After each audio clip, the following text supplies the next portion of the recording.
Lors d'une suspicion de maladie hautement contagieuse comme la grippe aviaire, le SAMU est alerté, soit directement par le patient, soit par le médecin traitant qui l'a consulté. Le médecin régulateur du SAMU va alors poser des questions adaptées pour savoir si le patient est bel et bien atteint d'une maladie hautement contagieuse. C'est une patiente de quel âge? 28 ans. 28 ans. En bon état général jusqu'alors. D'accord. Et alors quels sont les symptômes que présente la patiente? D'accord. Elle ne crache pas? Non, c'est tout sèche. La fièvre est apparue quand? Alors, tous les symptômes, depuis 3 jours. Lorsque le diagnostic est fait, le médecin du SAMU contacte le médecin référent du service des maladies infectieuses afin de définir la conduite à tenir. Docteur Gary, médecin régulateur au SAMU, vous êtes le médecin référent de maladies infectieuses? Oui, c'est ça, oui.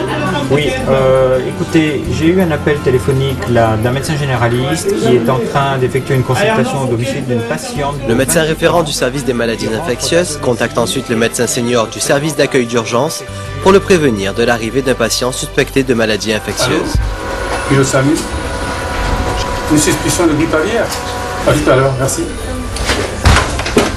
Le médecin des urgences équipe la pièce d'isolement du service avec l'aide d'un infirmier.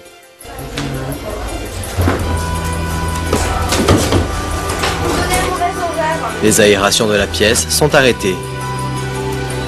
Lorsque le médecin référent des maladies infectieuses arrive, tous les trois s'habillent en tenue de protection. L'habillage se fait selon le protocole.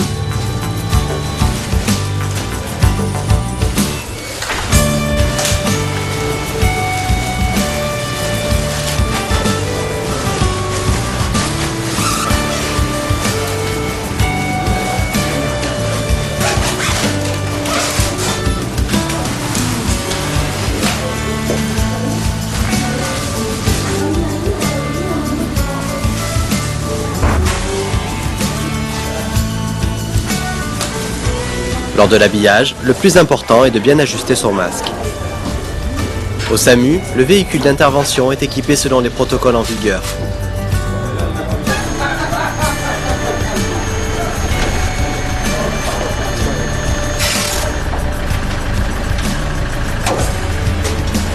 Le conducteur et le médecin s'habillent en tenue de protection avant de partir vers le domicile du patient.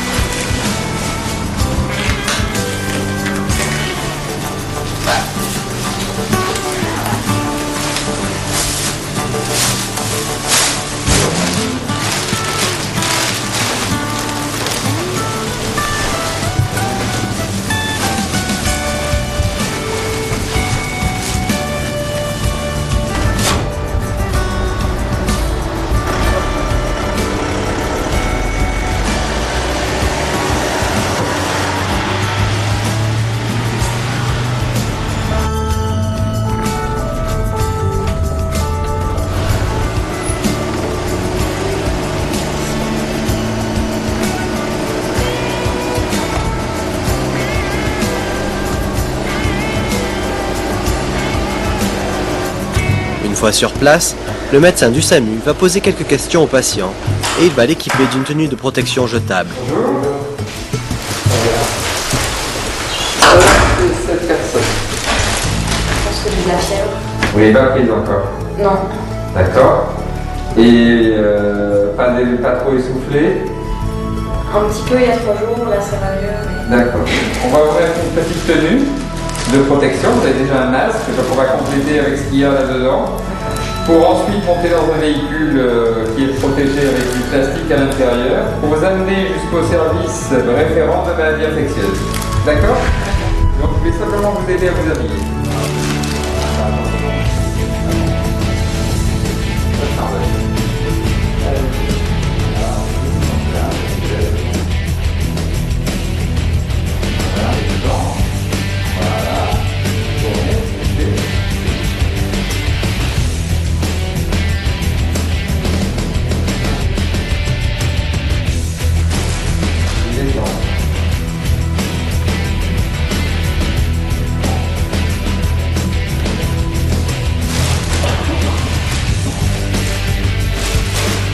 On va y aller.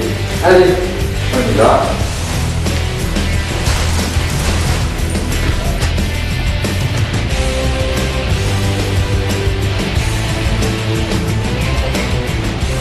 Le patient est acheminé vers le service d'accueil des urgences où l'attendent le médecin du service des urgences, le médecin du service des maladies infectieuses et un infirmier.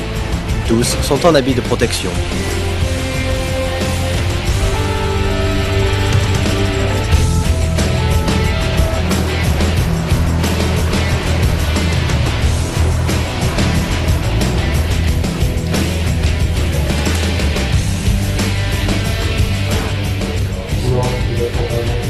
Avant d'accueillir le patient, chaque soignant vérifie une dernière fois que les autres sont habillés correctement.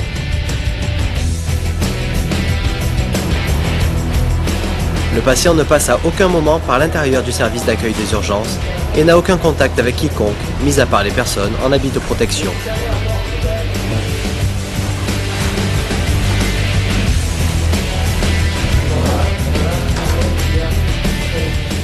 Dans la zone d'isolement, le patient est de nouveau interrogé pour évaluer plus précisément les risques.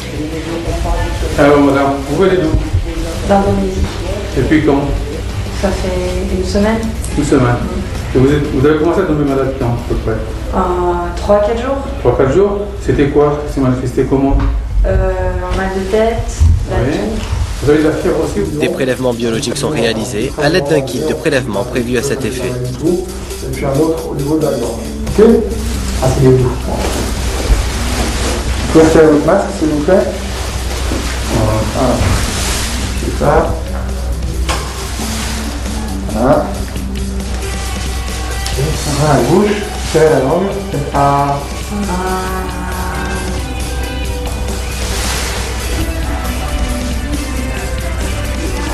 Il faut tout mettre. Voilà. Maintenant, vous mouchez dans le pot.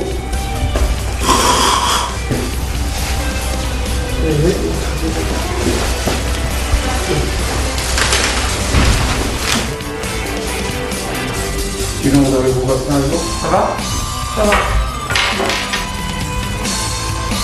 Une fois les prélèvements réalisés, les tubes sont placés dans un conteneur laissé dans le passe-cassette. Le geste est réalisé après avoir lu le protocole affiché sur le mur.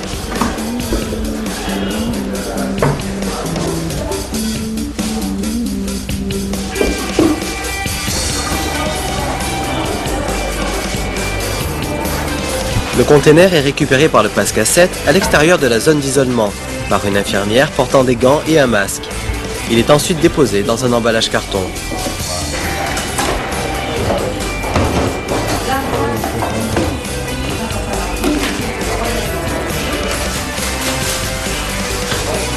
Le médecin des urgences, le médecin référent du service des maladies infectieuses et l'infirmier sortent de la zone d'isolement et se déshabillent en respectant le protocole.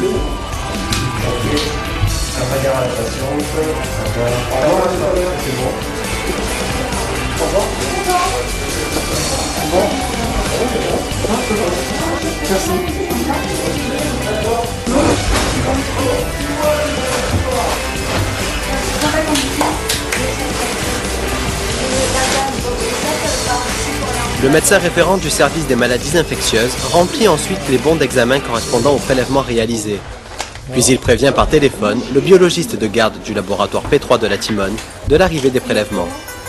Voilà, donc on vient de faire partir les prélèvements pour le patient suspect de grippe aviaire. Le transporteur vient juste de partir, vous devriez les recevoir dans un quart d'heure, 20 minutes. Donc merci de nous tenir au courant. Les containers sont amenés au centre de tri des prélèvements. Leur conformité y est vérifiée. Merci. Alors c'est bon. Le document est signé. Les containers sont ensuite remis au chauffeur qui les transporte jusqu'au laboratoire P3. Si, l'accueil, les consignes. L'accueil, consignes. Voilà. Bon. Au revoir, monsieur. Au revoir. Merci.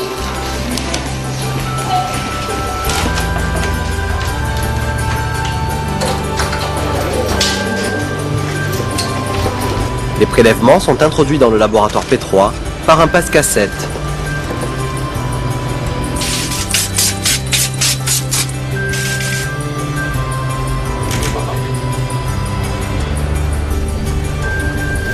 Le technicien entre à son tour dans le laboratoire après s'être habillé.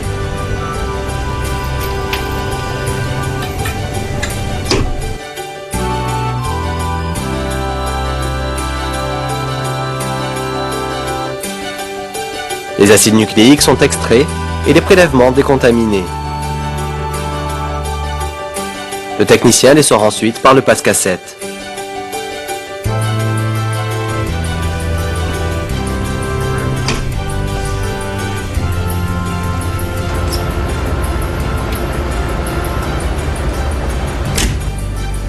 La PCR est pratiquée hors du laboratoire P3.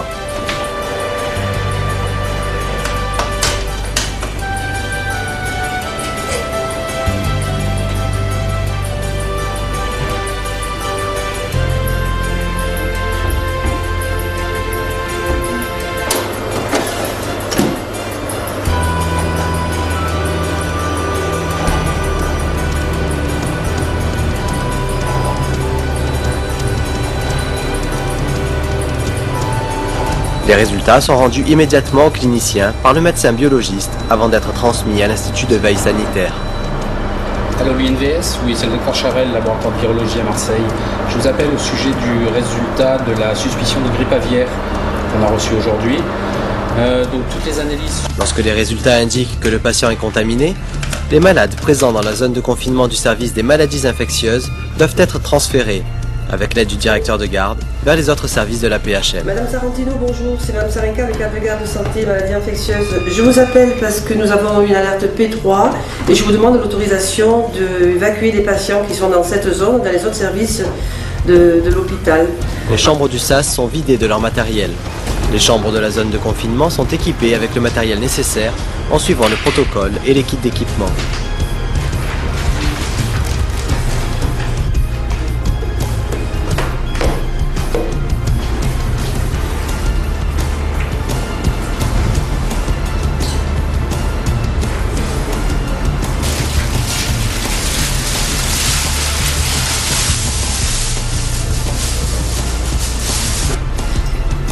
La mise en place du P3 se fait selon le protocole.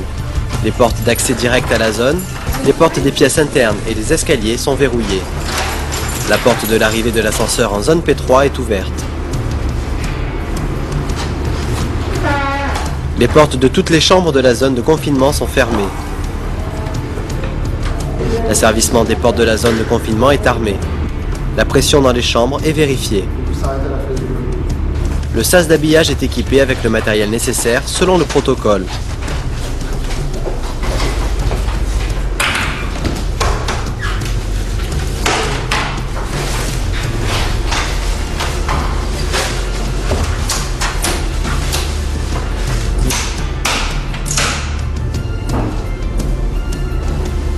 Pour éviter les erreurs de manipulation ou d'habillage, les protocoles sont affichés à la vue de tous.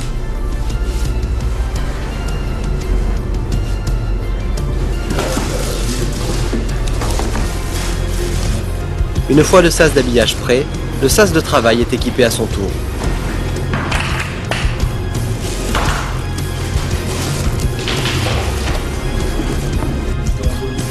Dans le local de traitement des effluents, les services techniques remplissent le conteneur de javel et ouvrent le bypass d'évacuation des eaux usagées.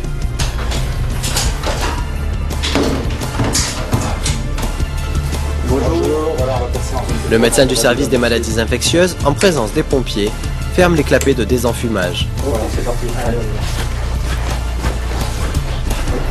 Aux urgences, le médecin prend contact avec le SAMU pour organiser le transport du patient vers le service des maladies infectieuses et tropicales.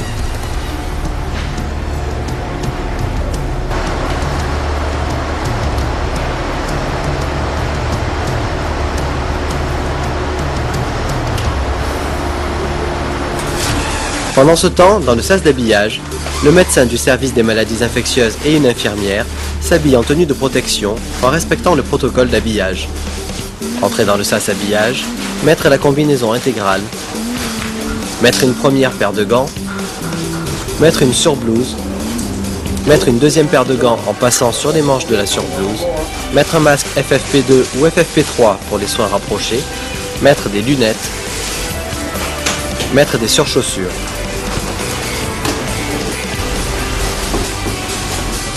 Les deux soignants passent ensuite dans le sas de travail pour enfiler un tablier.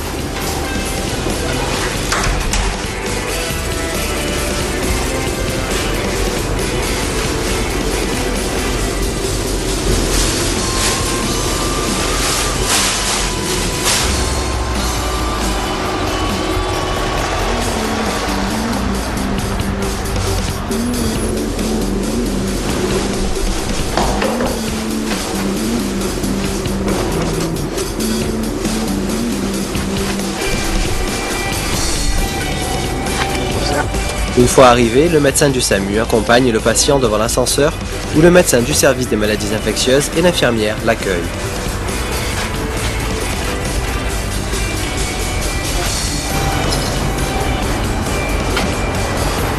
Le patient est ensuite dirigé vers la zone de confinement, puis vers sa chambre où il est installé.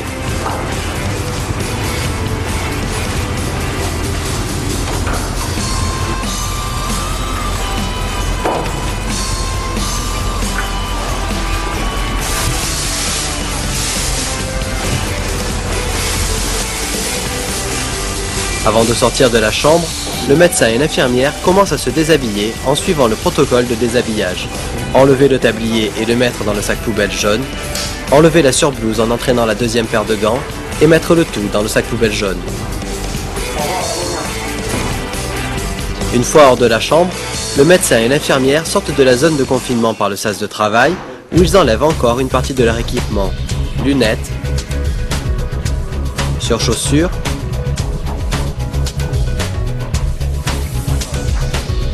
enfin, ils passent dans le sas d'habillage pour enlever le reste de leur équipement. Masque, combinaison intégrale,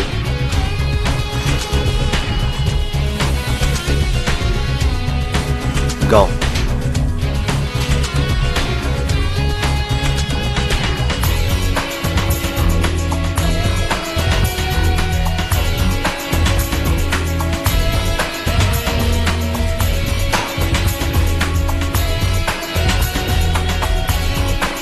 Le patient demeure dans la zone de confinement jusqu'à la fin de son traitement. Grâce à cette zone P3 et au travail des différentes équipes impliquées dans la prise en charge des malades hautement contagieux, la PHM contribue aujourd'hui à la maîtrise des risques de pandémie.